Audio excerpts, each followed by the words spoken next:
Telespettatrici e telespettatori di Antenna 3, buona giornata, ben ritrovati con la prima edizione dei nostri telegiornali. Sabato 12 agosto, l'inizio di questo lungo ponte per il Ferragosto che sta vedendo moltissime persone in viaggio per il ponte e per le vacanze. Di questo parleremo nel corso del nostro telegiornale, ma ci sarà anche ampio spazio per la cronaca, perché quest'oggi è la giornata degli interrogatori di garanzia in carcere dei due cugini moldavi che sono stati arrestati con l'accusa di omicidio volontario per il delitto, l'assassinio del 32enne di Salzano all'interno di un ascensore di un condominio in via Rampa Cavalcavia a Mestre. E poi ci sono anche tante altre notizie di cronaca che vedremo assieme appunto nel corso di questo telegiornale. Ma cominciamo subito, perché vedo che si è collegato ora da Mestre lungo il Terraglio il nostro Christian Arboit per un incidente che si è verificato appunto questa mattina e che ha visto coinvolto ancora una volta un pullman di linea, un bus di linea che è finito fuori strada. Ci racconta tutto Christian Arboit. Buongiorno Christian. Sì, buongiorno a studio.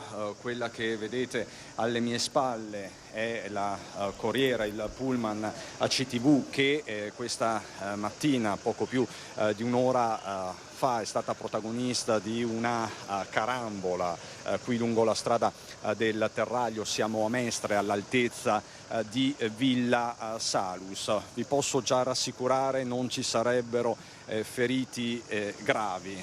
Questo è quello che sta emergendo proprio in questi minuti. Di certo ci sono disagi alla circolazione e le operazioni di recupero del mezzo, di questo mezzo ACTV non sono facili e non saranno facili. Sul posto lo vedete la polizia locale di Venezia, a cui sono affidati i rilievi, i carabinieri, la polstrada e soprattutto i vigili del fuoco, che appunto stanno mettendo in sicurezza l'area e hanno anche ovviamente circoscritto il luogo dell'incidente. A quanto pare alla base di questo sinistro un tamponamento tra il pullman della CTV e un furgoncino che è lì a 200 metri, quindi la carambola è stata davvero impressionante e fortunatamente non ci sono stati feriti gravi. Con Alberto Pivetta cambiamo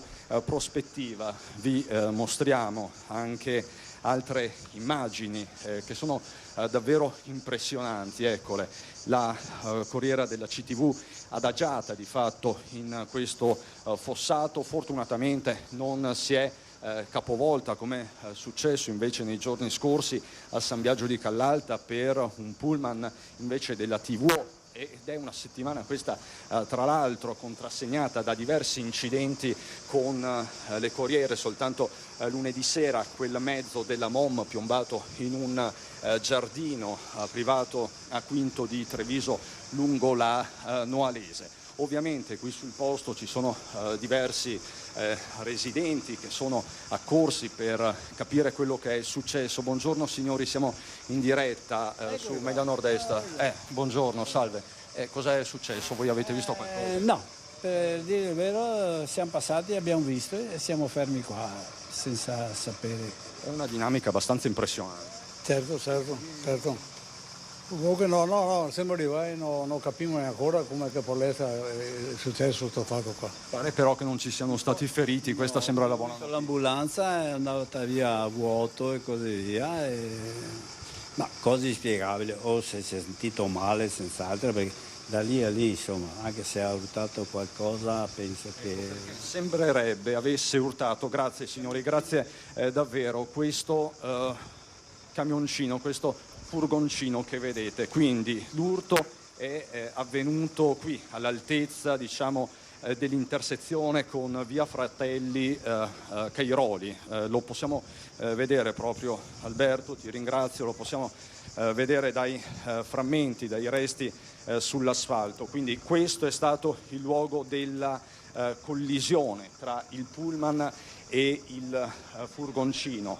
Poi la corsa del pullman è finita laggiù, quindi saremo all'incirca a 100 metri di distanza. Fortunatamente, lo ripeto, non ci sarebbero feriti gravi. Ripeto, lo vedete, polizia locale, Polstrada, carabinieri, vigili del fuoco per tutti i rilievi del caso. Bisognerà capire ovviamente la dinamica di questo sinistro. Per il momento dalla strada del Terraglio Mestre è tutto. Con Alberto Pivetta vi restituisco la linea.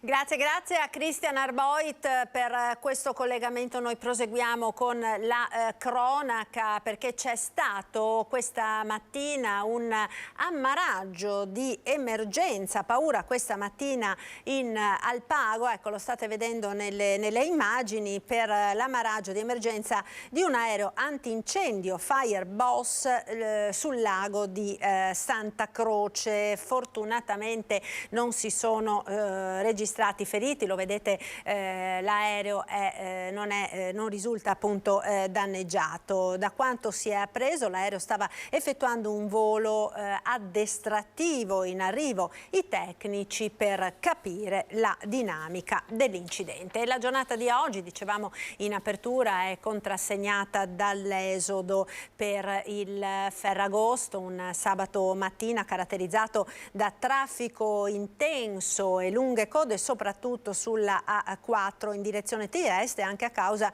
di alcuni incidenti che si sono registrati questa mattina presto tra Padova Est e l'area di Arino Est.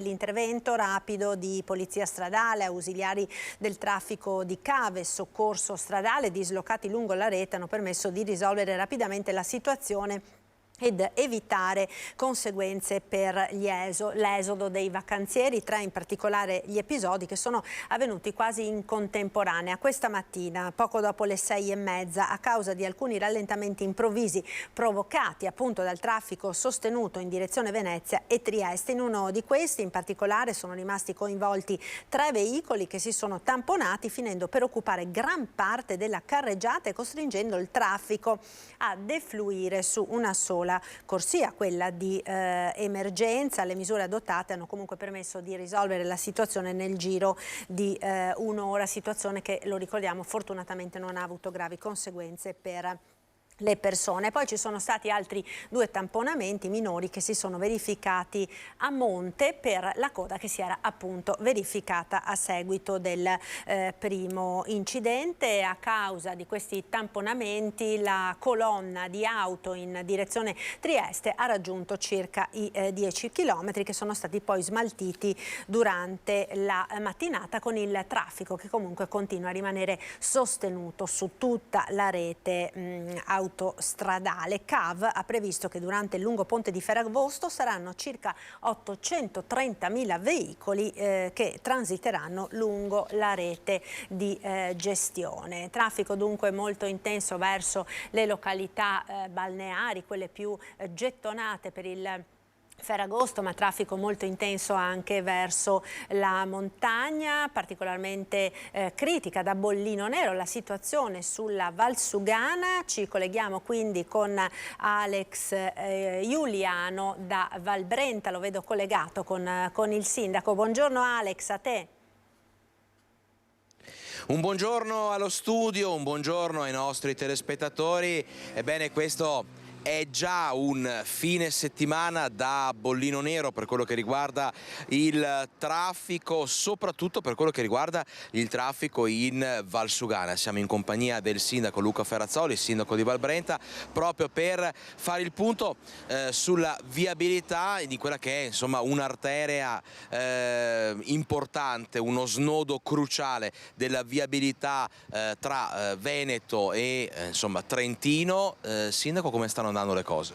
Beh, le cose stanno andando abbastanza bene per quanto riguarda il nostro comune, nel senso che noi abbiamo fatto in modo di staccare il semaforo di Carpanè, quindi c'è una presenza dei vigili e quindi che fanno sì che, insomma, che il semaforo di Carpanè non diventi un ostacolo alla circolazione primaria. Ciò nonostante, evidentemente ci sono dei rallentamenti soprattutto sulla parte sud di Bassano, qui nella zona di San Nazario, Campolongo, a dimostrazione insomma che spesso il semaforo di Carpanè è un alibi, nel senso che rallenta qualcosa ma si denota come sia una strada la cui capacità è insufficiente a reggere questi volumi di traffico.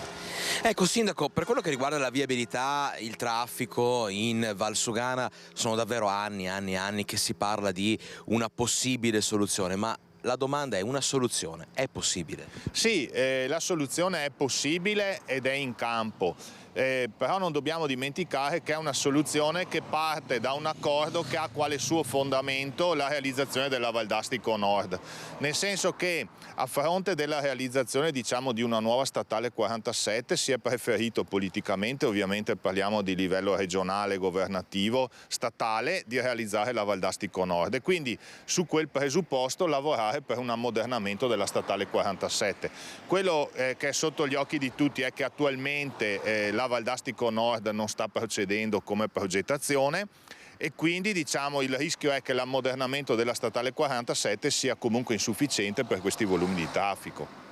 In chiusura diamo anche un'informazione di servizio. È chiaro che prevedere il flusso di traffico di domani, di domenica, sicuramente non è possibile, ma tutti gli indicatori ci dicono che sarà effettivamente una giornata da bollino nero, come abbiamo detto prima.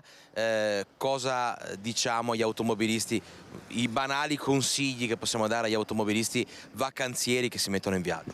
Beh, il banale consiglio sarebbe quello delle partenze intelligenti. È che a volte mi rendo conto che è veramente difficile, bisogna essere particolarmente intelligenti perché ormai il traffico varia secondo condizioni che sono difficilmente prevedibili, quindi noi abbiamo sempre cercato di risolvere i nodi, ad esempio staccando il semaforo di Carpanè, come si è detto, in quelli che sono i momenti che sono pensati come topici, come momenti di massimo traffico, ma abbiamo visto negli ultimi anni che in realtà può capitare in qualsiasi altro momento o periodo della giornata, quindi cercare un po' anche di usare la tecnologia attuale che ci dà in tempo reale quali sono i rallentamenti, questa può essere una buona indicazione. E allora, nell'augurare buon viaggio a chi parte, sicuramente in valigia mettete anche un po' di pazienza in più, perché insomma partire in questi giorni serve avere un po' di pazienza in più. Noi con il sindaco Luca Ferrazzoli, che ringraziamo, restituiamo la linea allo studio.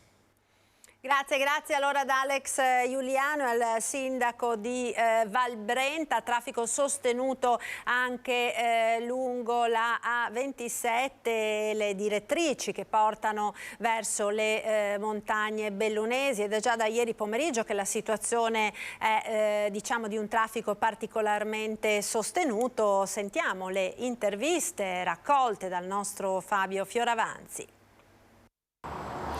Qui cominciano le pene per gli automobilisti che nei weekend più caldi dell'anno, come Ferragosto, lasciano la pianura per andare in Cadore.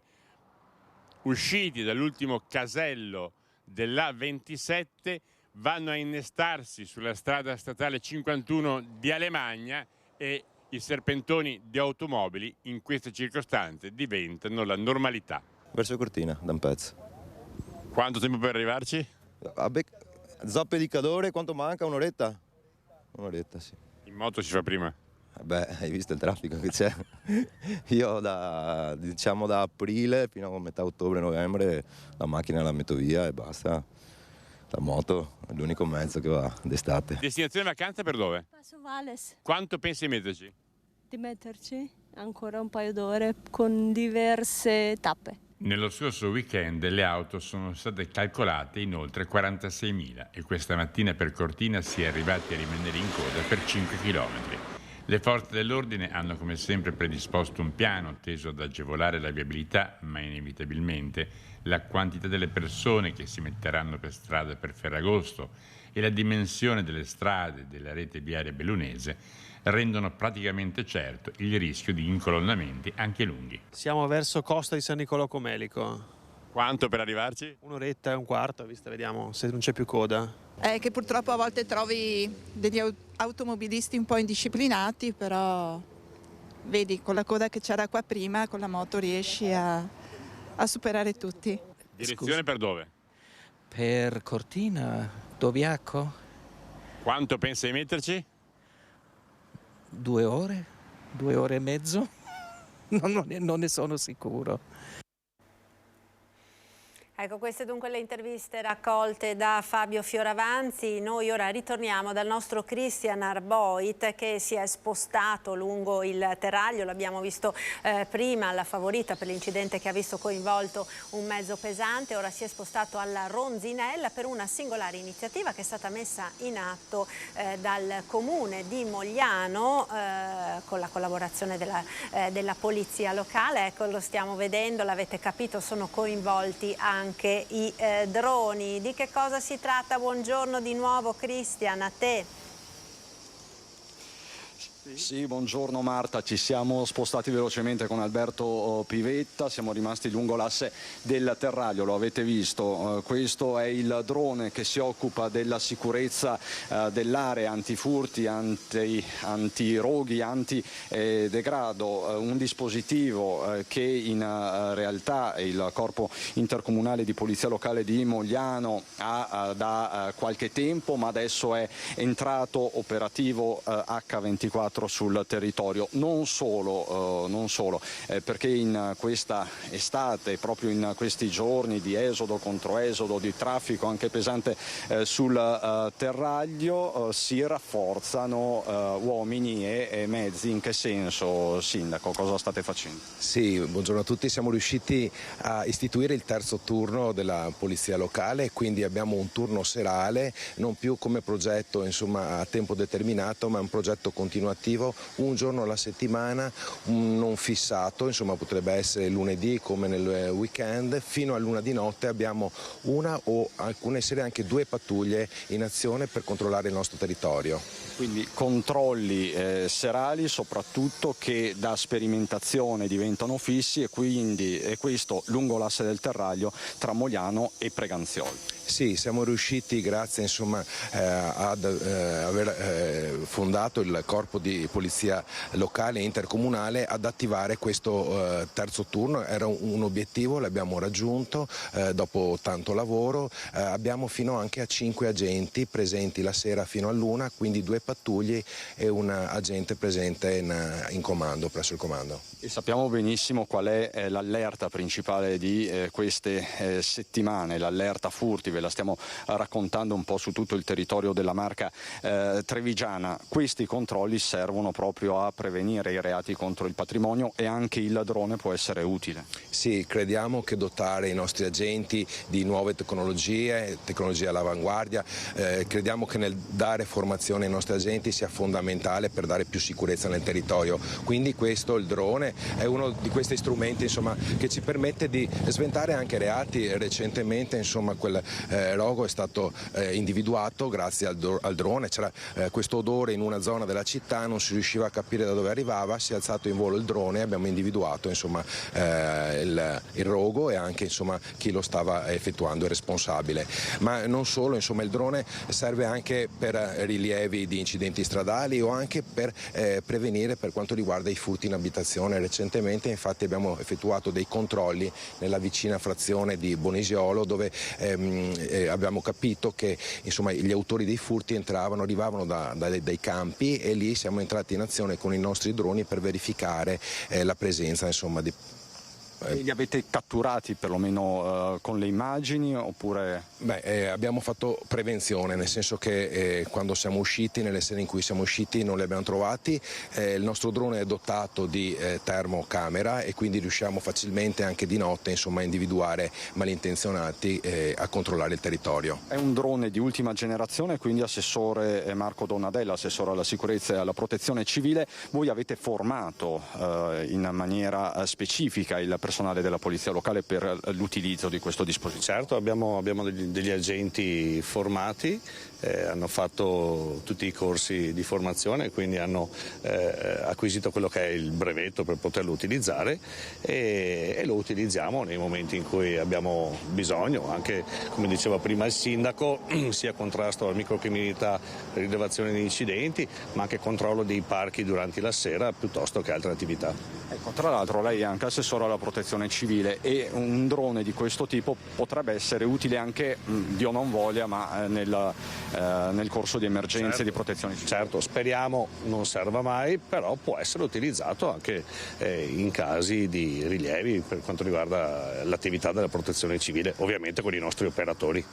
Ecco, ovviamente tutto questo si inserisce all'interno di una progettualità di potenziamento della polizia locale. In questo momento quindi avete avuto anche un'iniezione nell'ultimo periodo di nuovo personale, immagino. Sì, stiamo lavorando, è un problema insomma, per tante amministrazioni reperire personale, insomma, stiamo lavorando per incrementarlo sempre di più e soprattutto per incrementare le dotazioni che hanno a disposizione.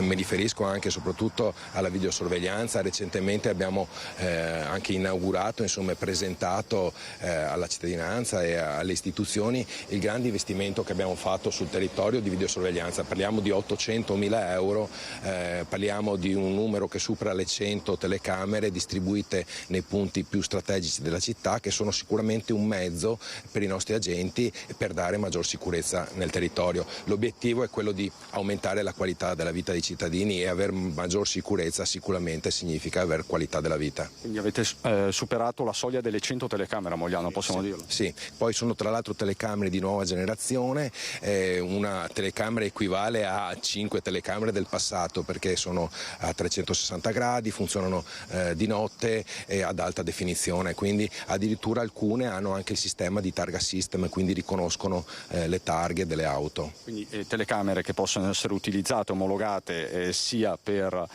il controllo stradale che per altri tipi di controlli. Assolutamente, controllo stradale, ma soprattutto insomma, prevenzione dei reati e anche nelle fasi di indagine, insomma, per individuare responsabili di eventuali incidenti o reati sul territorio. Quindi in ultimissima battuta, Sindaco, Assessore Donadel, il vostro messaggio ai moglianesi che stanno andando in vacanze e così via è: state tranquilli, insomma stiamo facendo il possibile. Sì, il lavoro della nostra polizia è a pieno regime anche in queste giornate di ferie e vicino al Ferragosto, quindi sì, possono contare sull'aiuto dei nostri agenti per il controllo del territorio. Controllo del territorio in questi giorni, soprattutto sorvegliato speciale il terrario, il traffico, i flussi sul terrario. Assolutamente sì, grandi flussi di traffico anche nella nostra zona. Mogliano ha 3 uscite autostradali, quindi ce n'è di movimento, però comunque ecco, il messaggio che voglio lanciare ai cittadini è di stare attenti comunque quando vanno via, insomma, per le vacanze, magari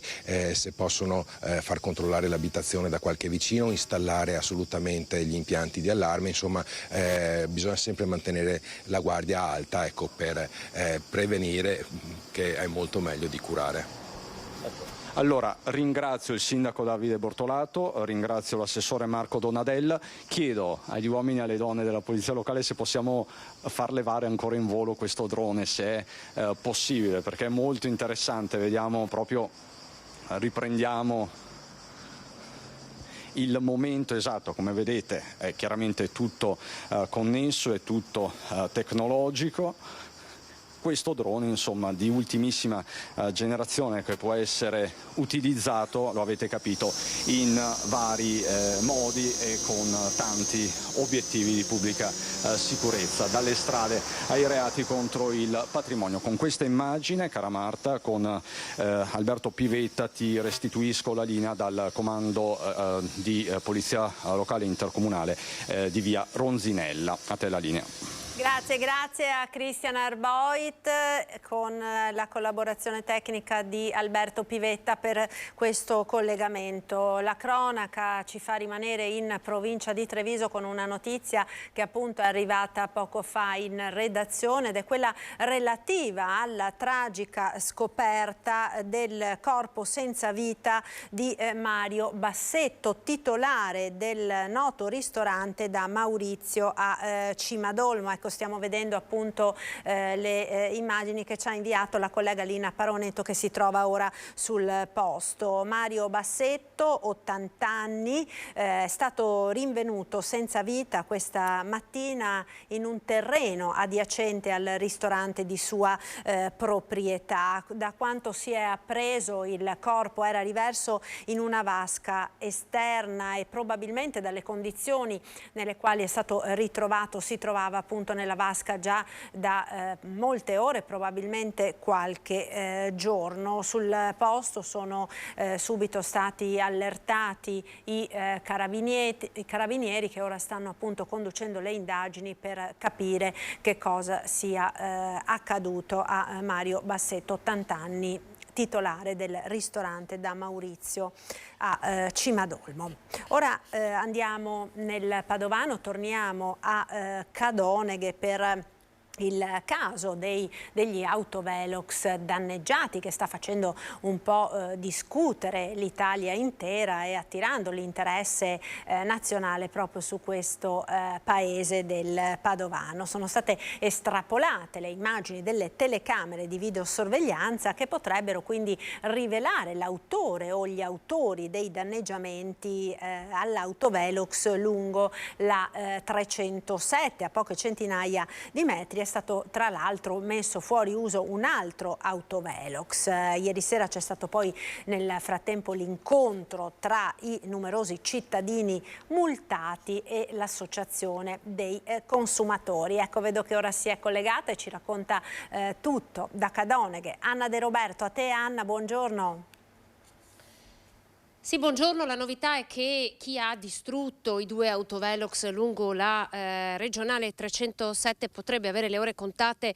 Sono state consegnate le immagini delle telecamere di videosorveglianza, quelle del comune di Cadoneghe, ma non solo, anche quelle dei privati, ai carabinieri. Quindi sono in possesso delle forze dell'ordine che stanno vagliando, e quindi potrebbe davvero avere le ore contate il vandalo o i vandali. Intanto un'altra notizia importante è quella che ieri ha visto riunirsi tutti gli automobilisti multati insieme all'associazione Maggiore Tutela. C'è stato un incontro e al termine di questo incontro si è deciso di presentare un esposto proprio contro il comune. Dunque gli automobilisti non accennano a fermare la loro corsa contro gli autovelox della discordia. Ricordiamo tra l'altro che, perché adesso stanno trapelando insomma nuove notizie, tra i multati ci sarebbe anche Enrico Carraro, presidente di Confindustria, quindi tantissime le vittime di questi autovelox. In ballo c'è anche un altro tema, ovvero se si tratti di un tratto di strada regionale oppure un tratto di strada comunale. Anche su questo l'associazione Maggior Tutela sta cercando di fare luce. Hanno addirittura chiesto, pensate, i documenti al Ministero delle infrastrutture e dei trasporti, quindi hanno scritto anche a Matteo Salvini per capire esattamente se in quel tratto di strada possa o meno essere installato un autovelox con il limite di 50 km orari. Noi abbiamo raggiunto il referente dell'associazione Maggiore Tutela, il referente che si occupa proprio di autovelox. Lo abbiamo intervistato, ci conferma dell'esposto e ci dà anche le prime motivazioni. Ve lo facciamo ascoltare. L'esposto era un atto dovuto che dovevamo comunque predisporre, stiamo predisponendo, sarà depositato a settembre alla riapertura dei lavori giudiziari. Noi ieri ne abbiamo parlato in riunione con i cittadini di Cadoneghe, abbiamo riscontrato che tutti sono d'accordo ad aderire, tra virgolette, virtualmente all'esposto, perché ovviamente l'esposto sarà depositato dall'associazione, però allegheremo tutte le deleghe e i documenti relativi di tutte le persone che sono d'accordo su questa azione. Lo dico chiaro e tondo, noi vediamo dei presupposti di truffa, non lo dico io, lo dice la Cassazione. Facciamo un esempio pratico: un autovelox posizionato su un palo della luce, privo di cartelli luminosi, quindi di notte lei non lo vede neanche se ha una torcia. La Cassazione, con una recentissima sentenza, ha dichiarato che gli autovelox nascosti, che portano introiti ai comuni, è equiparato alla truffa. Pertanto riteniamo che questi presupposti, e questo è solo uno, questi presupposti debbano essere valutati dalla magistratura. Siamo riusciti a far capire alle persone che bisogna placare gli animi, non bisogna prestare il fianco anche all'amministrazione, perché poi è ovvio che quelle azioni che sono avvenute danno la possibilità al primo cittadino di passare da vittima, e questo non va bene. Ecco, avete sentito, sono le parole di Gian Antonio Sottile, appunto referente dell'Associazione Migliore Tutela. Dopo l'incontro di ieri con i cittadini, l'esposto sarà presentato a settembre. Intanto continua la ricerca, la raccolta dei documenti per capire davvero se ci siano gli estremi per poter avvalersi del diritto di non pagare tutte le multe che questi autovelox hanno comminato. Rimane comunque il fatto che le forze dell'ordine sono sulle tracce del responsabile o dei responsabili che hanno divelto i 2 autovelox posti su quel tratto di strada che ad oggi è la strada regionale 307. Da Padova è tutto, io restituisco la linea. Grazie allora ad Anna De Roberto, ma restiamo su questo tema perché nel frattempo cresce l'esasperazione dei numerosi cittadini che sono stati multati. Sentiamo le loro voci. Io lavoro in ristorante, finisco sempre molto tardi la sera, tanto che tutte quelle che mi sono arrivate dopo le 1:30 verso le 2 di notte, e tutte per 1 chilometro in più oltre il limite o 2 chilometri oltre il limite, con la beffa che c'è la maggiorazione di 1/3 la sera, quindi vengo a pagare una multa abbastanza salata. E io ero abituato a sapere che c'era un limite dei 70, 20 anni che faccio questa strada andando su e giù, e alla sera se io vado ai 55 e non so che c'è quel limite, mi pare di essere un pirata della strada. Quante ne hai presi di multe? Io ne ho già prese 6, ne stanno arrivando altre 10, sono andato nel portale, sono riuscito a vedere che ne stanno arrivando altre 10, più quelle che verranno caricate dopo. Andrea lavora in un ristorante, questa strada la fa da 20 anni, è uno delle migliaia di multati dagli autovelox lungo la strada 307 del Santo. La sua è una storia emblematica come quella di Andrea, Massimo. Sua moglie in realtà, quante ne ha prese? Sì, ne ha prese 14. Si prevede che siano anche 15 perché ogni giorno fa questa strada per andare al lavoro con una macchina con una cubo a metano, dunque non è un'auto che corre forte. Se io ho preso 4 multe vuol dire che sono reputato un pericolo per la strada? A che velocità è stato sanzionato?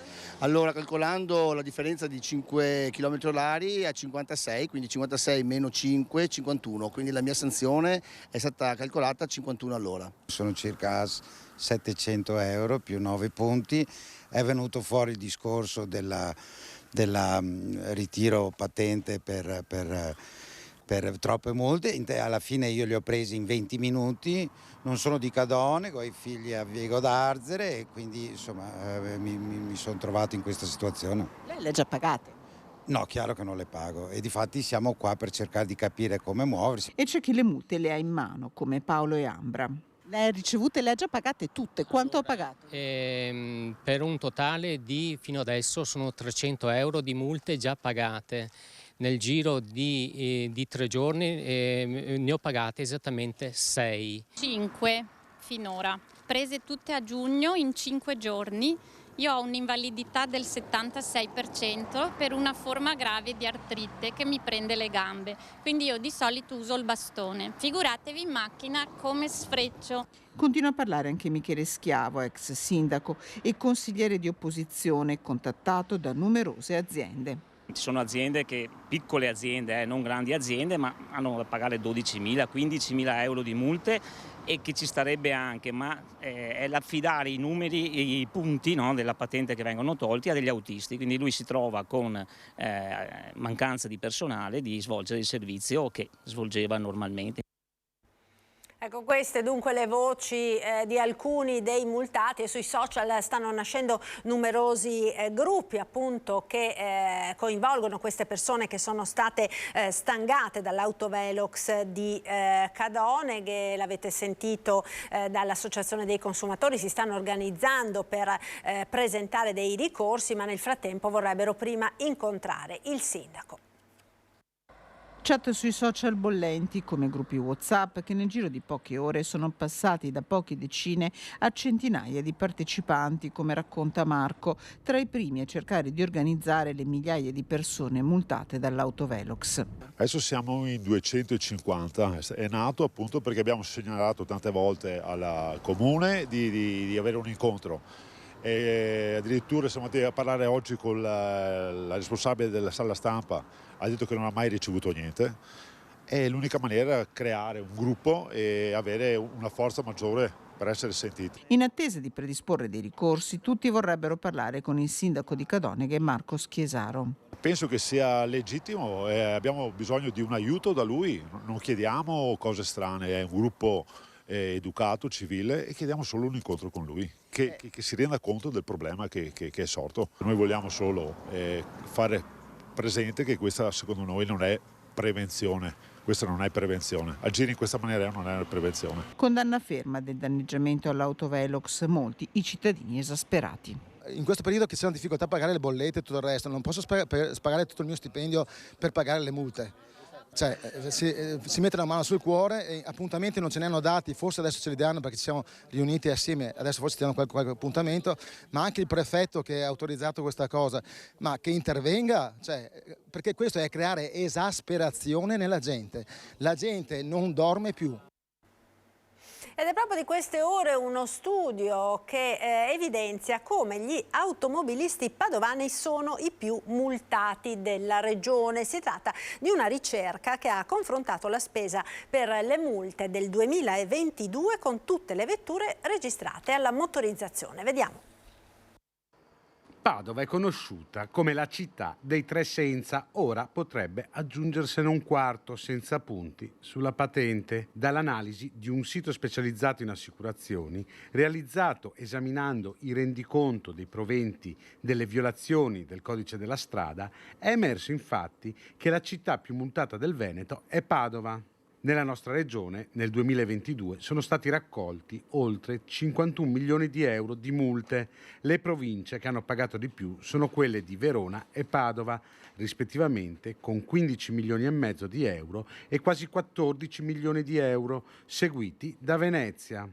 Se però le somme incassate vengono divise per tutte le vetture e i motocicli iscritti nei registri della motorizzazione, quindi la spesa diventa pro capite per ogni veicolo, Padova balza al primo posto con 89 euro, seguita dai veronesi con 75 euro, al terzo posto Rodigini e Veneziani con 73 euro. Ai piedi del podio arriva Treviso con 72 euro, seguita da Vicenza con 64 euro. Chiude la classifica Belluno, che colleziona pro capite solo 25 euro di multa. Ci fermiamo ora per qualche istante di pubblicità. Tra poco restate con noi.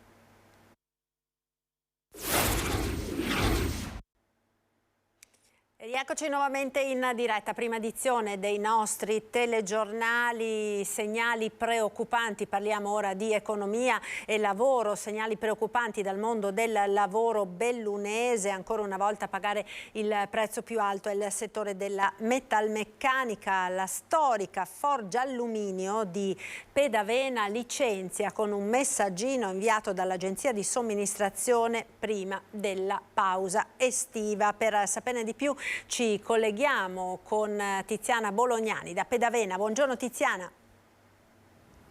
Sì, buongiorno da Belluno per parlare ancora una volta di lavoro, ma nell'accezione più negativa del termine, perché come sta capitando oramai ogni anno nella prossimità, nell'avvicinarsi delle ferie, con l'avvicinarsi delle ferie, delle vacanze estive, quindi con la chiusura delle aziende, puntualmente iniziano a manifestarsi dei problemi per i lavoratori, specie quelli precari. Il precariato è diventato un po' come dire, uno degli argomenti più spinosi della politica italiana. Con me il segretario della FIOM CGIL di Belluno, e con Stefano Bona parliamo di quello che sta accadendo oggi alla Forgia Alluminio.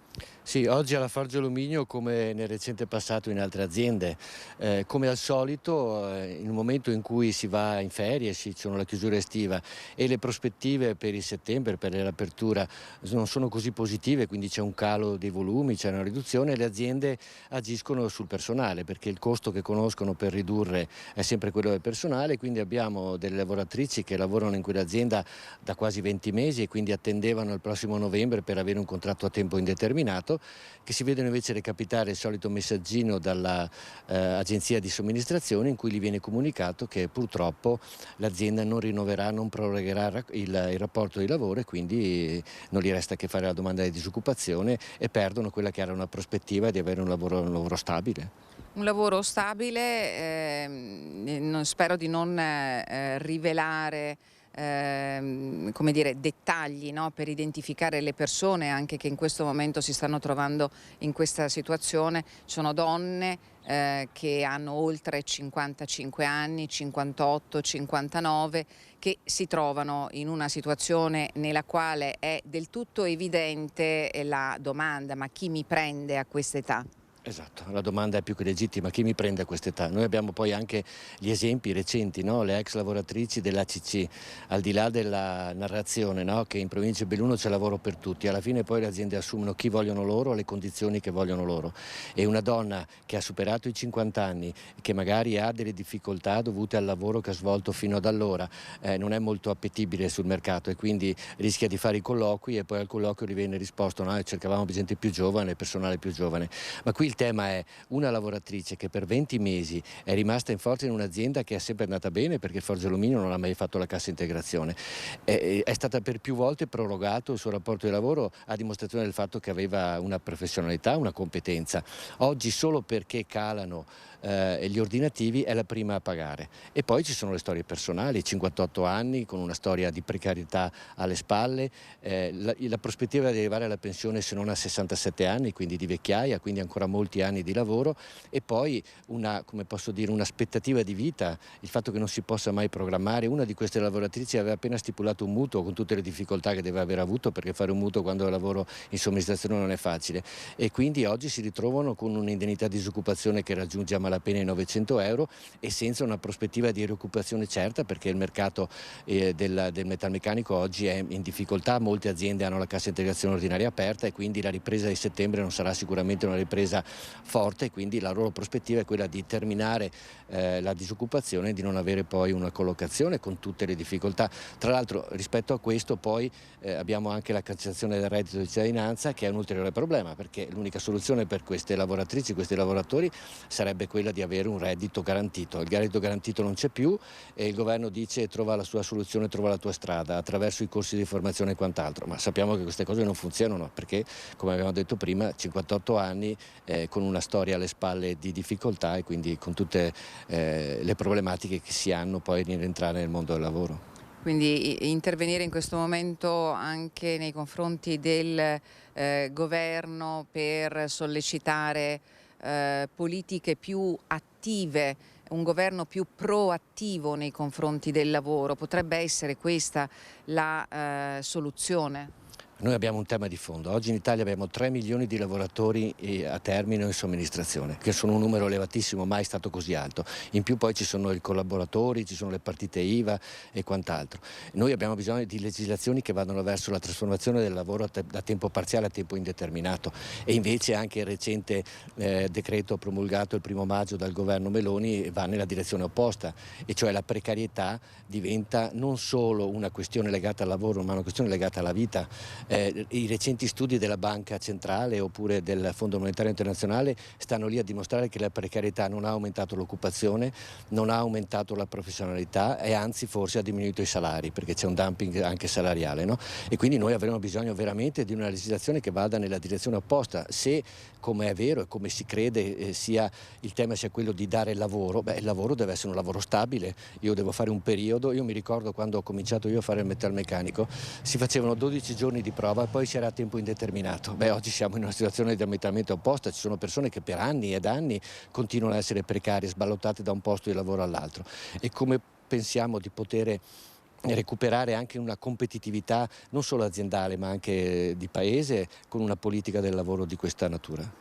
Ecco, con questo interrogativo salutiamo e ringraziamo Stefano Bona, un interrogativo che sicuramente si ripresenterà nei prossimi mesi. Siamo abituati oramai a parlare di autunno caldo, questa volta le temperature non c'entrano per nulla, c'entra invece la necessità senz'altro di fare massa critica per dare una soluzione definitiva ai problemi del lavoro degli italiani che si trovano in difficoltà.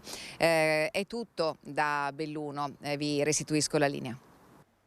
Grazie a Tiziana Bolognani da Belluno. Ora noi andiamo a Venezia, dove vedo sia ora collegata Anna Maria Parisi per gli aggiornamenti sul delitto di Lorenzo Nardelli. È in programma questa mattina l'udienza di convalida dell'arresto dei 2 cugini macedoni arrestati appunto con l'accusa di omicidio volontario. A te Anna Maria, buongiorno. Buongiorno Marta, ed è ancora in corso l'interrogatorio di convalida del fermo, iniziato questa mattina tra le 10 e le 10:30 in carcere. Noi siamo qui di fronte alla procura dove siamo in attesa dell'arrivo dal carcere, che è a 2 passi da noi, dell'avvocato di difesa dei 2 assassini, dei 2 killer, i cugini Marin, Radu e Masu di 32 e 35 anni, 2 cugini operai edili, 2 cugini che si sono sempre detti, come dire, che l'assassino hanno sempre sostenuto e scaturito per un tentativo di furto, cosa che invece, da quanto emerge dalle indagini appunto della Procura di Venezia con gli uomini della squadra mobile della Questura di Venezia, non sarebbe così. Non si capisce infatti se la porta di casa dei 2 cugini fosse addirittura aperta,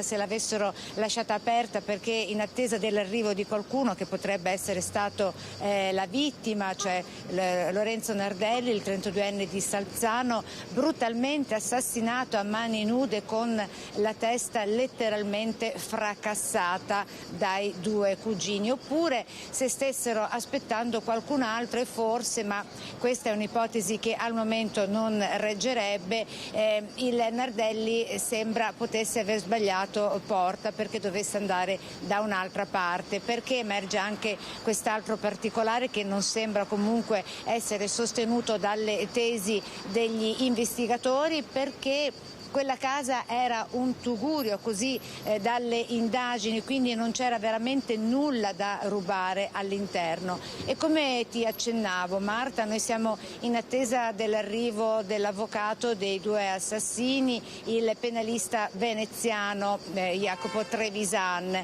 L'abbiamo già sentito ieri al telefono, continua a sostenere la tesi, questo comunque fino a ieri, del tentato furto dei suoi assistiti.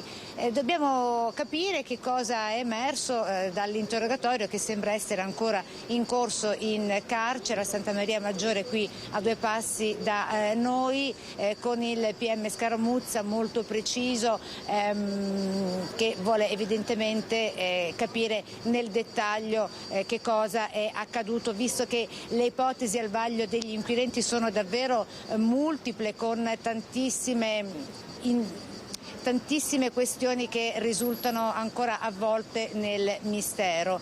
Quindi se non ci sono domande da studio ti restituisco la linea e poi te la chiederei laddove arrivasse nel frattempo l'avvocato Trevisan. Certo, grazie davvero ad Anna Maria Parisi per questo collegamento con la collaborazione tecnica di Francesca Pezzo. Noi ora rimaniamo nel veneziano perché è di oggi l'ultimo studio, l'ultima indagine della CGA di Mestre, che è relativa all'indebitamento delle famiglie, e i numeri sono davvero preoccupanti. Al 31 dicembre infatti del 2022 l'importo l'importo medio dell'indebitamento per nucleo familiare in Veneto è salito a 24.911 euro e sempre in termini assoluti per quanto riguarda appunto l'indebitamento per famiglia siamo a livello nazionale al 6° posto dopo Lombardia, Trentino Alto Adige, Lazio, Toscana ed Emilia Romagna. A livello provinciale invece nella nostra regione la situazione più critica si è verificata a Padova. Il rosso medio in banca monta a 27.820 euro, più 5,4% rispetto all'anno scorso. Seguono poi Treviso con 25.639 euro di debiti, Venezia, poi Verona, Vicenza, Rovigo ed infine fanalino di coda Belluno con 18.544 euro di indebitamento per famiglia. Ma sentiamo quindi le parole di Paolo Zabeo della CGA di Mestre. Sebbene lo stock dei debiti delle famiglie sia in aumento a causa dei rincari, dell'incremento del costo dei mutui e dell'impennata delle bollette, la situazione è critica ma ancora sotto controllo. Va comunque monitorata attentamente perché le banche prestano sempre meno soldi, soprattutto agli artigiani e piccoli negozianti, che a loro volta potrebbero essere tentati inconsapevolmente a ricorrere agli usurai che in questi momenti di difficoltà sono i più disponibili ad aiutare, si fa per dire, chi è a corto di liquidità.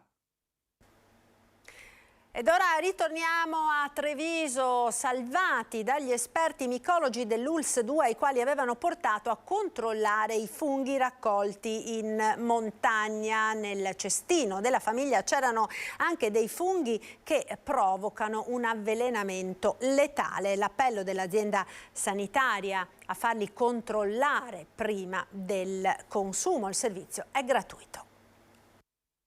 Questi 5 funghi, se fossero stati consumati dalla famiglia e fossero stati presenti casualmente nei piatti di tutti, chiaramente tutti quelli che avessero mangiato di questi funghi avrebbero avuto questi danni irreversibili. Un'intera famiglia ha rischiato di morire avvelenata dai funghi raccolti nel bosco. Per fortuna, prima di prepararli, il padre ha avuto l'accortezza di andarli a far controllare presso la sede dell'ispettorato micologico dell'ULSS 2. Accanto a alcuni funghi che avrebbero dato solo della patologia gastroenterica, una tossinfezione alimentare, c'erano alcuni, per la precisione 5 funghi, altamente letali, quindi che avrebbero dato probabilmente morte a chi li avrebbe mangiati. Il Cortinarius speciosissimus è responsabile della cosiddetta sindrome orellanica, una patologia a lunga latenza che lo rende ancora più insidioso. Dal momento in cui si ingeriscono questi funghi possono passare anche fino a 14-15 giorni prima di avere i primi sintomi, che vuol dire che entro quei 15 giorni ormai l'organo bersaglio che è il rene è compromesso completamente e tante volte si fa anche fatica a capire qual era la causa. In questo caso fortunatamente è andata bene, ma se i funghi non fossero stati controllati dagli esperti micologi le conseguenze sarebbero state drammatiche, di qui il rinnovato appello dell'azienda sanitaria a fronte di una stagione di raccolta che si annuncia particolarmente favorevole.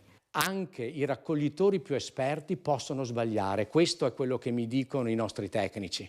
Quindi la raccomandazione è quella di far sempre vedere i funghi, perché ogni anno purtroppo ci sono degli eventi che magari potrebbero essere evitati se fossero stati visti i funghi per tempo. Il servizio offerto gratuitamente dall'ULSS 2 consente di far verificare la commestibilità dei funghi raccolti a 12 esperti micologi attivi presso i 3 distretti. A Treviso, alla Madonnina dal lunedì al venerdì dalle 12.30 alle 13, all'ufficio prevenzione del De Gironcoli di Conegliano il lunedì e il venerdì dalle 8 alle 8.45 e presso il servizio igiene di Montebelluna il lunedì e il mercoledì dalle 8 alle 8.45. Al di fuori di questi orari è possibile richiedere un appuntamento per il controllo, un'accortezza fondamentale per poter gustare senza rischi i funghi raccolti.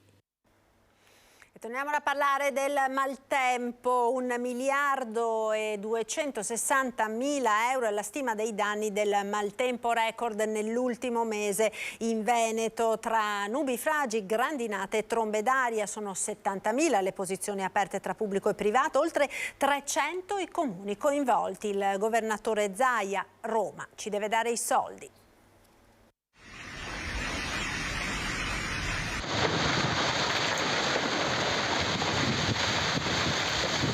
I nubifragi, il vento fortissimo che ha scoperchiato case e abbattuto alberi, e poi le grandinate come mai si era visto prima, con chicchi grandi come palle da tennis che hanno devastato auto, tetti, pannelli fotovoltaici. 313 i comuni coinvolti e più di 100 le persone ferite.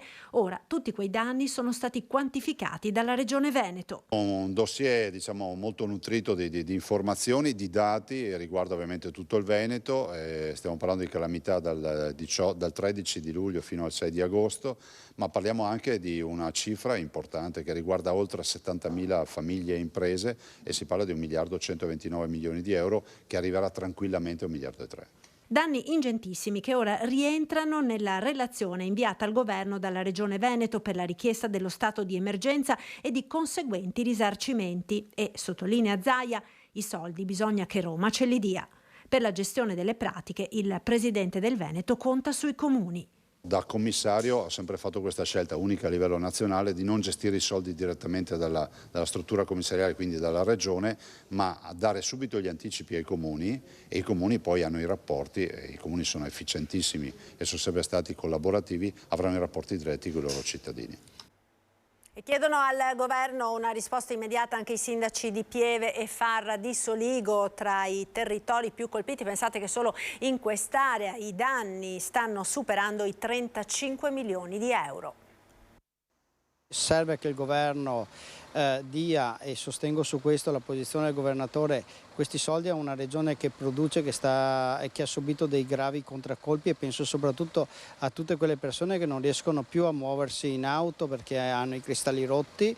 Siamo nel mese di agosto, quindi non ci sono neanche le auto officine aperte, non ci sono i ricambi e c'è anche una speculazione sui prezzi.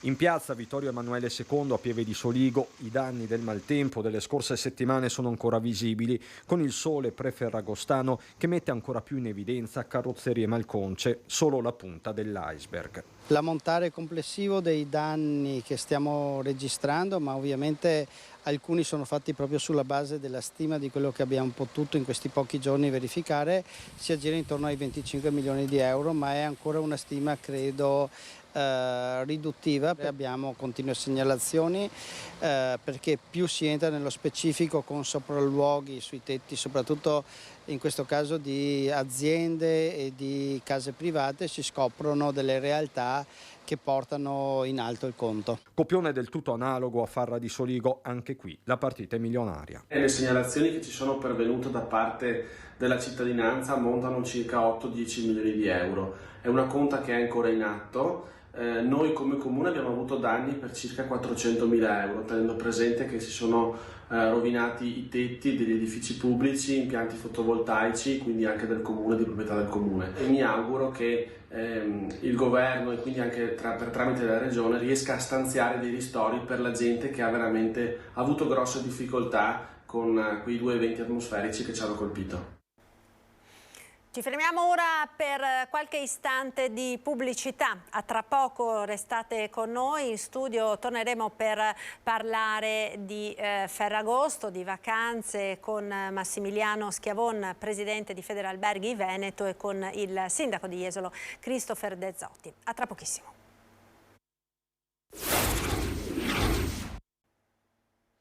Eccoci nuovamente in diretta, prima edizione dei nostri telegiornali. Saluto i nostri ospiti con i quali faremo il punto su questo lungo ponte di Ferragosto che sta cominciando quest'oggi, contrassegnato da molti eventi nelle varie località turistiche della nostra regione. Benvenuti dunque a Christopher De Zotti, sindaco di Jesolo. Buongiorno sindaco, grazie per essere con noi. Buongiorno.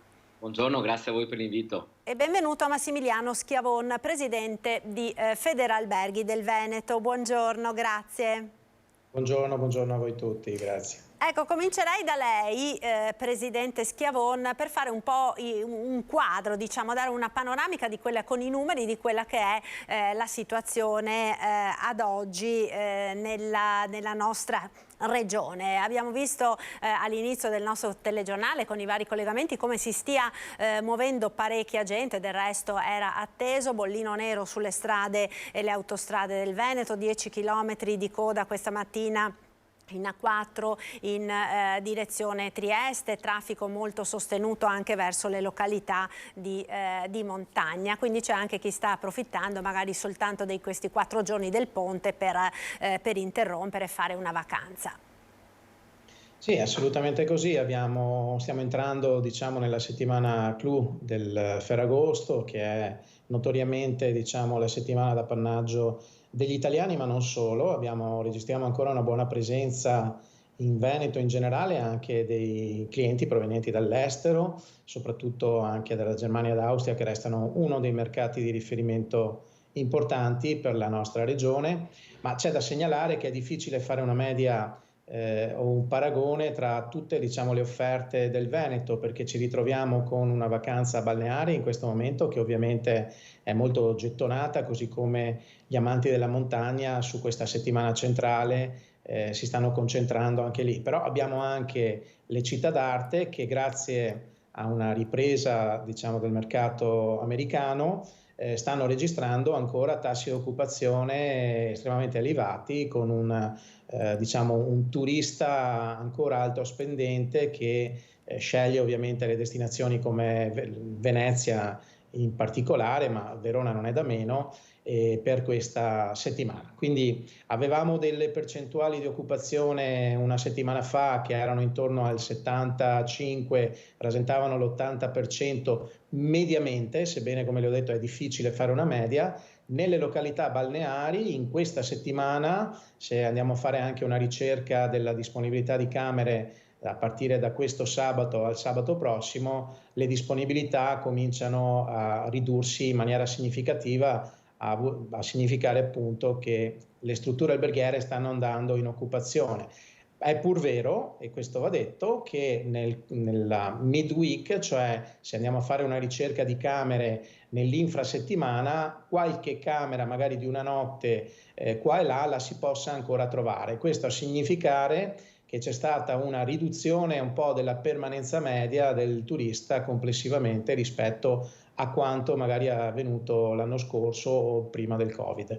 Questo è un po' il quadro che stiamo leggendo attraverso anche la nostra piattaforma di H-Benchmark, che comunque è in costante evoluzione. Io direi questa settimana comunque, anche guardando la rete autostradale, conferma che comunque gli italiani, nonostante il caro vita e nonostante insomma l'incremento che era normale e fisiologico anche del costo della vacanza, per questa settimana, se non altro, non stanno rinunciando alle loro vacanze.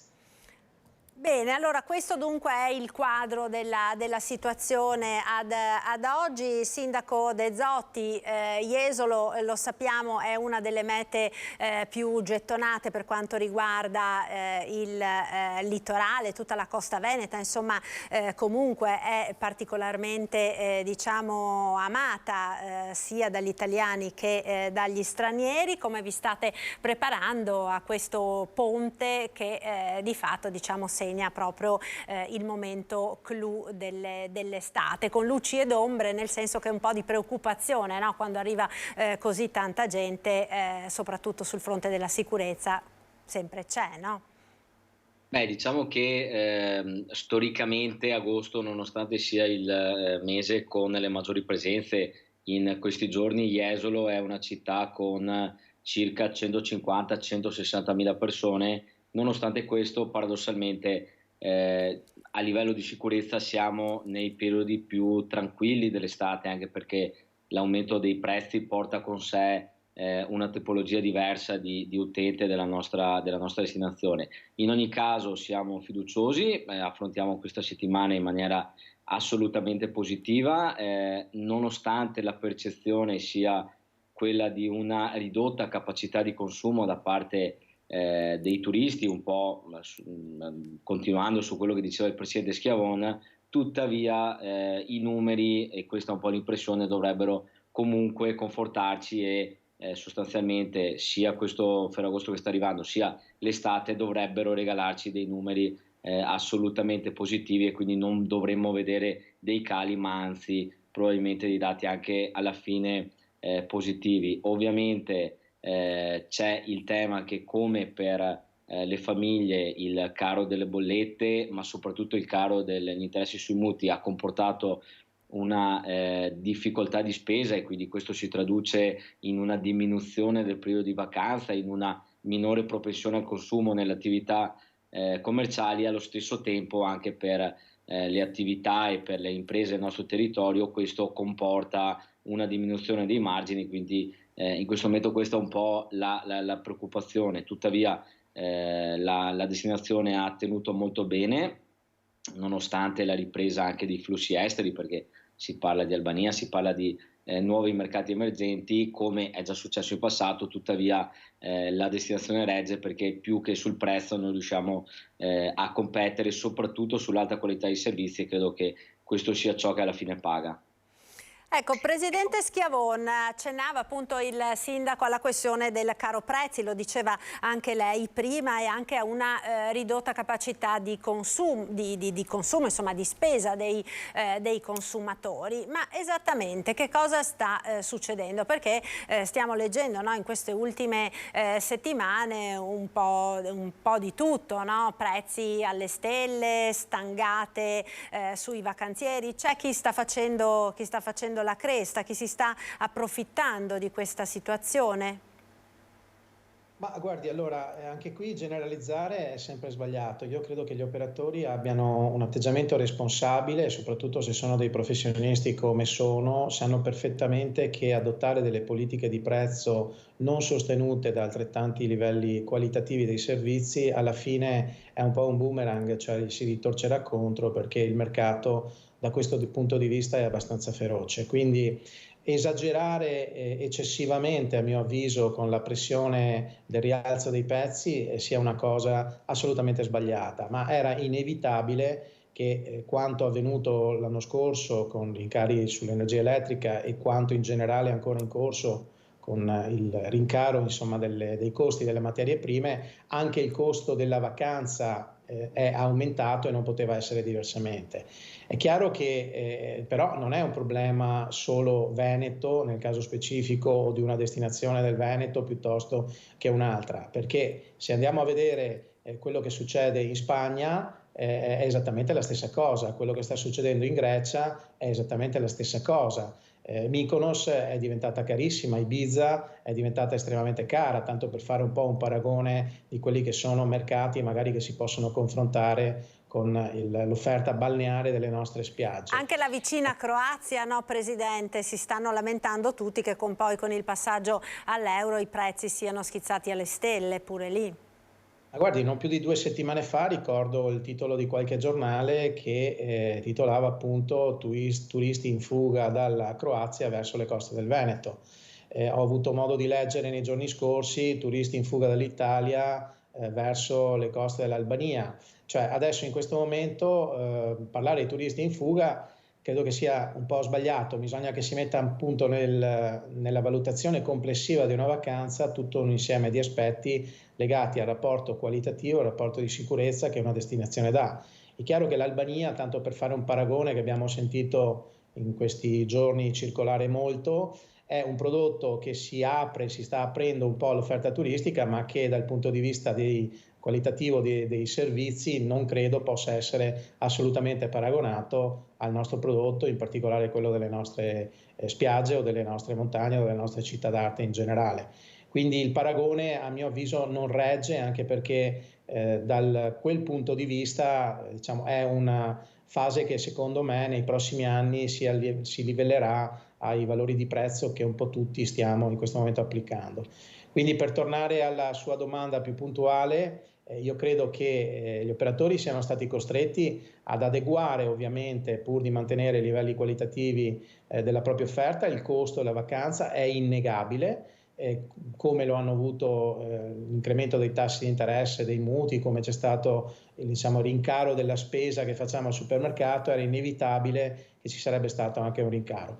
Quanto questo rincaro sia giusto o giustificato bisogna andarlo a vedere per singolo prodotto a seconda appunto della tipologia di categoria, della destinazione in cui si va e insomma tutta una serie di servizi che le accennavo poc'anzi. Quindi direi che non ci sono atteggiamenti irresponsabili salvo qualche caso. A me piace poi sempre fare un po' il paragone se mi consente di dire anche questo, che quando c'è un automobilista che eccede un limite di velocità non significa che tutti gli automobilisti siano degli irresponsabili. Ecco, negli operatori del turismo vale esattamente la stessa cosa, tenuto anche conto che quello che le dicevo, poi esistono le recensioni, il passaparola online, quindi quando qualcuno adotta un comportamento che va oltre quello che sono, diciamo, le aspettative di un cliente, molto spesso poi viene assolutamente penalizzato. Ecco, De Zotti, sindaco, venendo nello specifico a quelle che sono le iniziative che state mettendo in cantiere per questo Ferragosto, per questo ponte, come vi state preparando alla festa? Ma in realtà Ferragosto non è esattamente il momento in cui si organizzano più eventi, perché è appunto il momento di massimo afflusso, quindi in questo momento ci pensano già le attività. Tuttavia la serata di Ferragosto di per sé è uno dei più grandi momenti dell'estate, perché abbiamo lo spettacolo pirotecnico, quindi avremo 150.000 persone affacciate la sera di Ferragosto sulla spiaggia a vedere questo che ormai è diventato un rituale dell'estate, un pochino lo spartiacque fra la prima parte e la seconda parte dell'estate.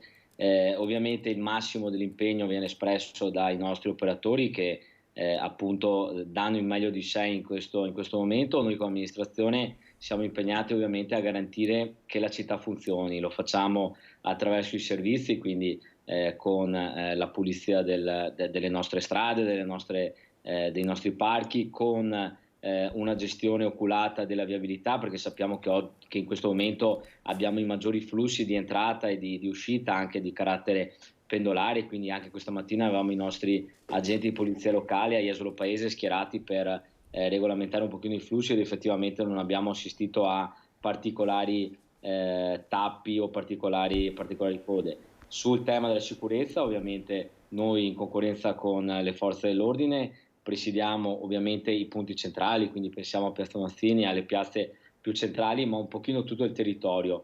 Tra l'altro in questi giorni garantiremo sostanzialmente l'H24 con la nostra polizia locale, quindi andremo a creare le condizioni per cui quello che secondo noi è uno dei primari elementi che caratterizzano la competitività della nostra destinazione, ovvero la sicurezza, sia effettivamente realizzabile. Ecco, questo è il momento del massimo splendore della nostra città. Ripeto, i dati che vediamo in questi giorni, noi abbiamo anche una convenzione con un gestore di telefonia che ci dà i dati delle celle telefoniche e ci confortano sul fatto che i numeri delle presenze sono elevatissimi in questi giorni, probabilmente anche con delle medie giornaliere superiori allo scorso anno, quindi questi sono tutti gli elementi che ci portano. Siamo sull'ordine di che cifre, sindaco? Oggi Jesolo è una città sopra i 150.000 abitanti, ecco, quindi davvero una ricettività enorme, e questi sono proprio gli elementi che ci portano a dire che a fine estate, a fine anno, perché poi ormai Jesolo ha una vocazione annuale, i numeri delle presenze ci diranno che Jesolo ha tenuto molto bene, e secondo me daranno anche qualche soddisfazione in attesa.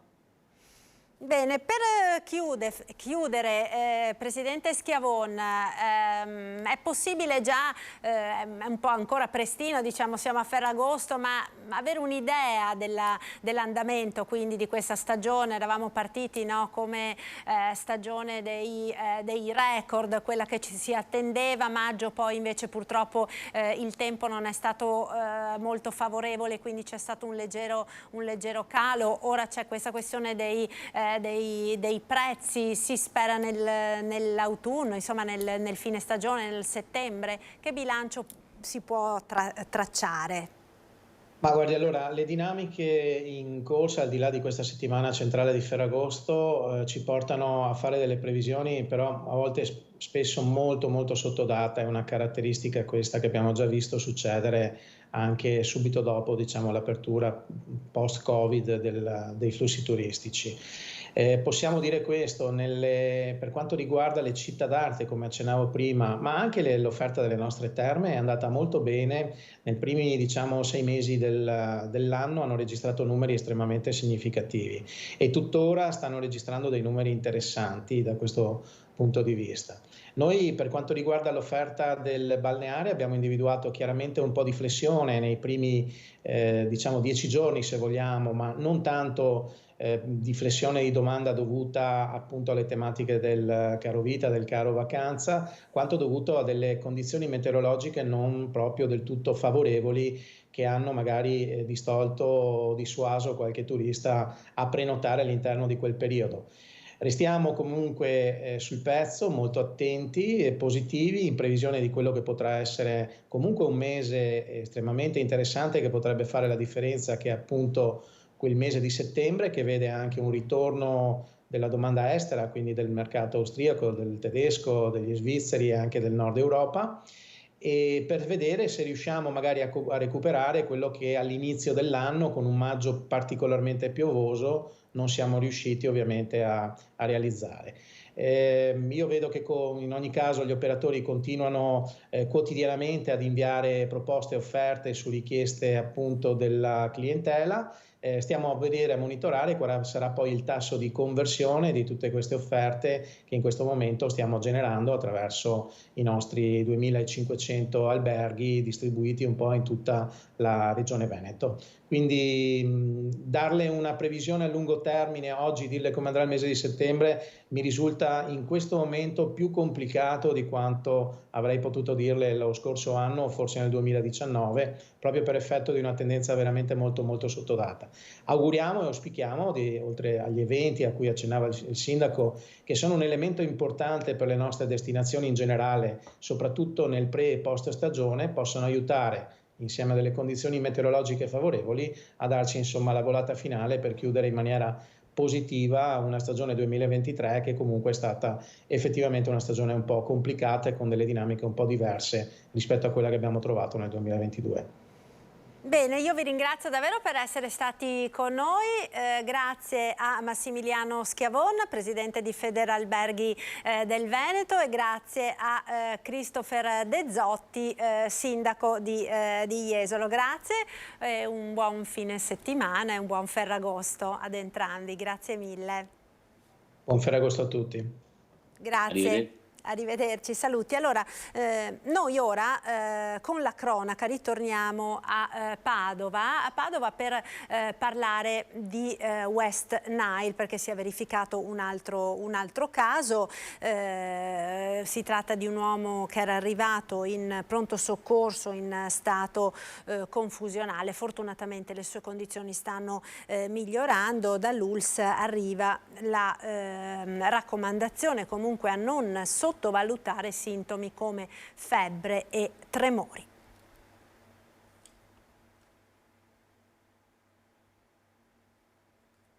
Dovremmo avere il servizio ora che ci arriva dalla nostra.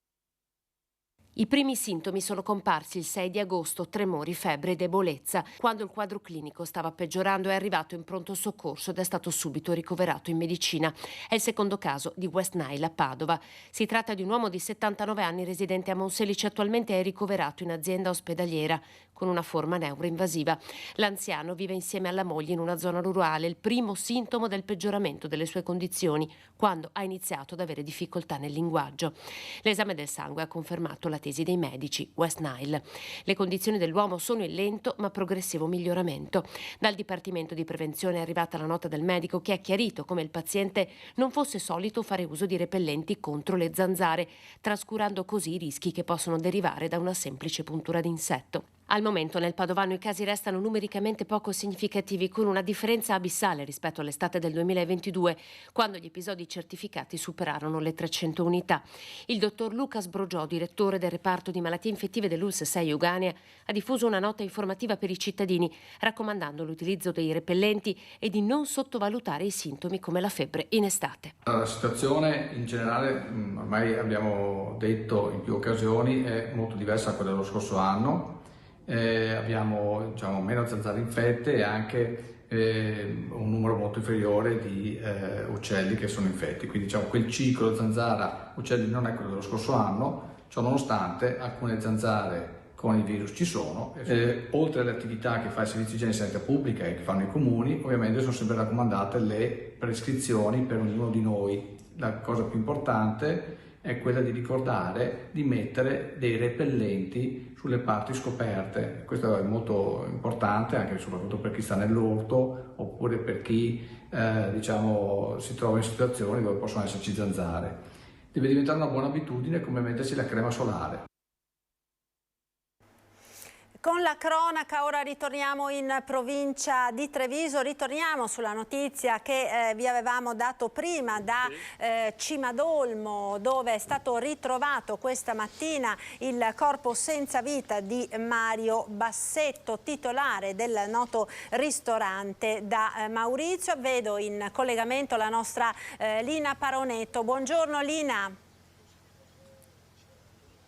Buongiorno Marta, buongiorno ai telespettatori. Sì, all'alba, come dicevi bene, verso le 6:30 è stato dato l'allarme da un parente che non aveva più notizie del signor Maurizio Bassetto, 80 anni, già da qualche giorno, e in effetti purtroppo il corpo in già avanzato stato di decomposizione, andrà chiarito naturalmente da quanto potesse essere deceduto, viste anche le alte temperature di questi giorni, e quindi purtroppo sono processi che si velocizzano. Era in una fossa biologica dietro al ristorante. Si vede poco alle nostre spalle la macchina dei carabinieri, il locale, ma ci sono 3 mezzi dei vigili del fuoco che stanno intervenendo col nucleo NBCR in fondo dietro al ristorante per il recupero del corpo, che quando siamo arrivati anche noi sul posto ancora non era stato tirato su dalla fossa in cui è stato individuato. Con me c'è gentilmente Stefano Zuccolotto, storico cliente di Maurizio, che a sua volta era cliente quando appunto di famiglia avevate una ditta di imballaggi, quindi lo conosce da sempre, l'aveva visto anche di recente. Sì, l'avevo visto di recente, circa una ventina di giorni fa, perché passo appunto magari per bere, per un saluto. So che la porta qui dell'agriturismo è sempre aperta, con un colpo di clacson lui viene fuori e cominciamo un po' a sorridere dei giorni. Insomma, lui è un tipo anche un po' lamentoso, però diciamo che stava passando anche un momento tranquillo, discreto, insomma, ecco. Quando l'aveva visto l'ultima volta? Guardi, circa 20 giorni fa, più o meno, un mese. Sono passato un pomeriggio, non chiamo neanche perché so che di solito il telefono non lo vede.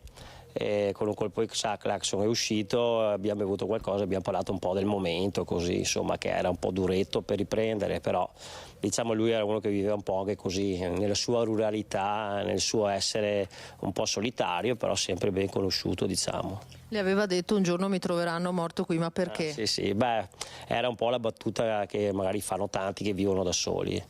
Invece guarda, prima o poi mi troveranno morto perché qua non viene nessuno, in dialetto, no? Sì, gli ho detto Maurizio, mi riceveva sempre a petto nudo, perciò era uno che già quando ti riceveva ti dava il senso proprio della sua forza, no? Che non aveva paura di nulla. Mi ha un po' turbato proprio per questo, perché sembrano persone che non devono mancare mai a un amico, insomma, cliente e amico, diciamo, ecco. Senta, ma l'aveva trovato in buono stato di salute? Lo aveva trovato depresso in qualche modo? No, diciamo, ho sentito che è un'amica che lavora al supermercato di Mareno, le solite battute quando va a prendere i materiali, e l'ha visto, insomma, contento, insomma, non è un periodo facilissimo per nessuno, poi lui vive un po' così, non dico la giornata, ma avevamo appunto parlato di fare un ritrovo appunto per la cena di Pavone, che lui è un po' l'esperto, diciamo, territoriale di questa cucina, e avevamo organizzato di farla o a settembre o fine agosto-settembre, insomma, rientro dalle vacanze. Lei che lo conosceva bene e che magari conosce il posto, che idea si è fatta di quel che è successo? Ma sa, qui è un posto abbastanza isolato. In passato ha avuto qualche furtarello, adesso di recente non mi ricordo, sono sincero, però era uno che francamente non aveva paura. Non era uno che aveva paura di queste cose, però mi diceva sempre sta battuta prima o poi mi troveranno morto. Non è che ti lascia un po' così dei dubbi, però era proprio per la solitudine.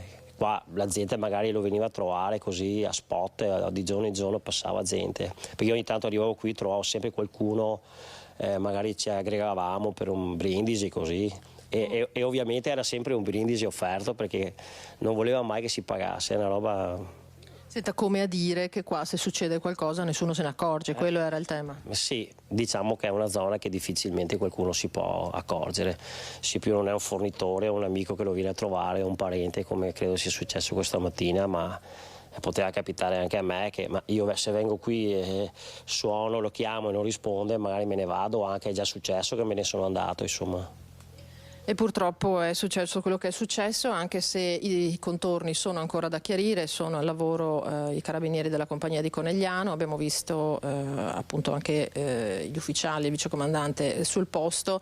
Rimane da capire di cosa si possa essere trattato, se sia stato naturalmente un incidente, se sia scivolato in qualche modo, come potrebbe sembrare più probabile in questa vasca, senza riuscire poi a uscirne, essendo da solo qui sul posto, o se ci siano altri elementi, ma ci è stato già detto che finché non verrà recuperato il corpo e non verrà verificato se ci sono in qualche modo segni di violenza, aggressione, insomma in qualche altro elemento che possa far pensare a un concorso di terzi, ancora è difficile dare una spiegazione a quel che è successo. Io ringrazio Stefano Zuccolotto per la disponibilità e Marta da Cimadolmo. Io e Alberto Pivetta restituiamo la linea.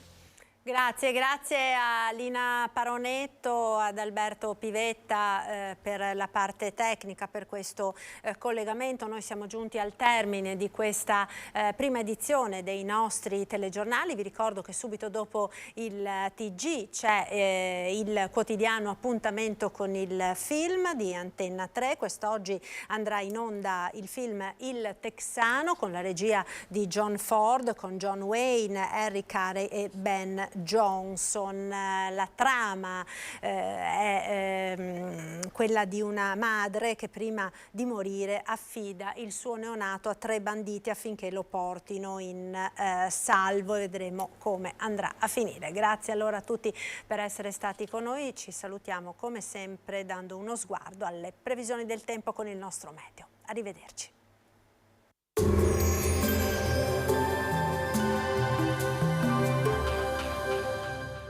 Vuoi usufruire delle detrazioni fiscali? Chiama lo 0422 320605. Exi, professionisti del risparmio energetico dal 2006. Bentrovati al meteo.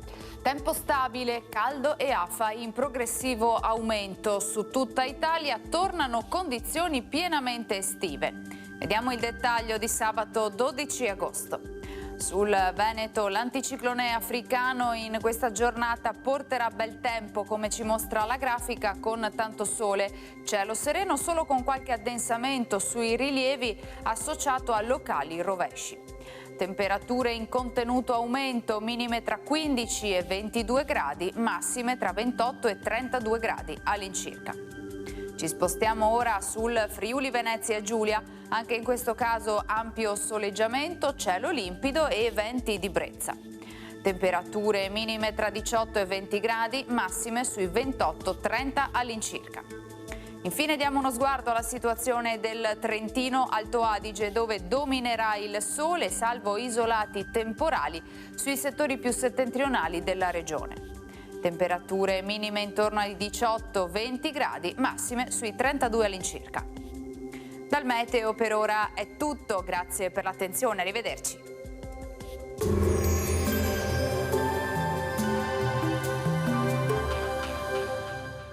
Vuoi usufruire delle detrazioni fiscali? Chiama lo 0422 320605. Exi, professionisti del risparmio energetico dal 2006.